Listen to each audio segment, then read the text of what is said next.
Houbo lugar en Bruselas unha nova xuntanza do Consello de Ministros de Pesca da Unión Europea.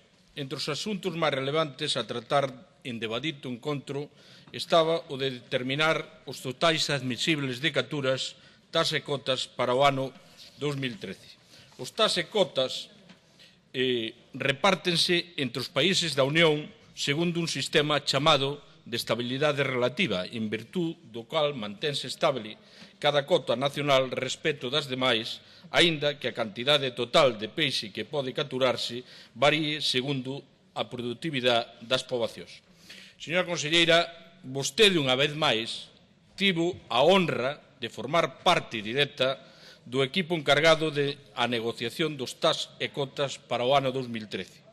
Facía unha vez máis en representación do conxunto das comunidades autónomas de España, un recoñecemento non só a importancia específica que a pesca galega ten no conxunto de España, que tamén, senón tamén pola súa capacidade e, sobre todo, pola súa valía na mesa de negociación. Participou, ademais, xunto a outra persona que ten experiencia de negociar en Europa, que é o ministro Miguel Arias Cañete. Ambos capitanearon con experiencia, con capacidade, pero, sobre todo, co que non se había levado hasta ahora, con datos, o equipo negociador.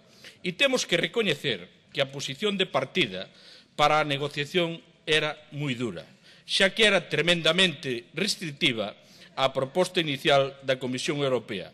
O borrador do regulamento que coñecíamos en novembro era tremendamente negativo e establecía no seu inicio unha reducción generalizada nos TAC do 75% dos stocks, con recortes generalizados de entre o 20 e o 25% de media e moitas das especies de interés comercial para Galicia. Reducción na pescada, no rapante, no abadexo, entre outros.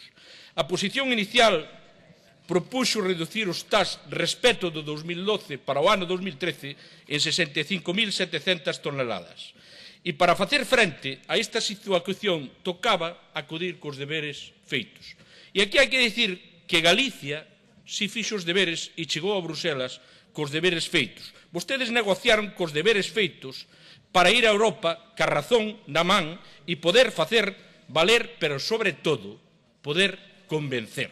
E vostede tivo a oportunidade de coñecer a negociación de primeira man.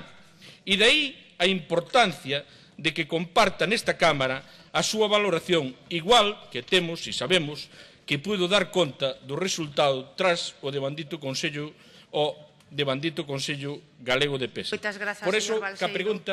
Moitas grazas. Señora presidenta. Resposta da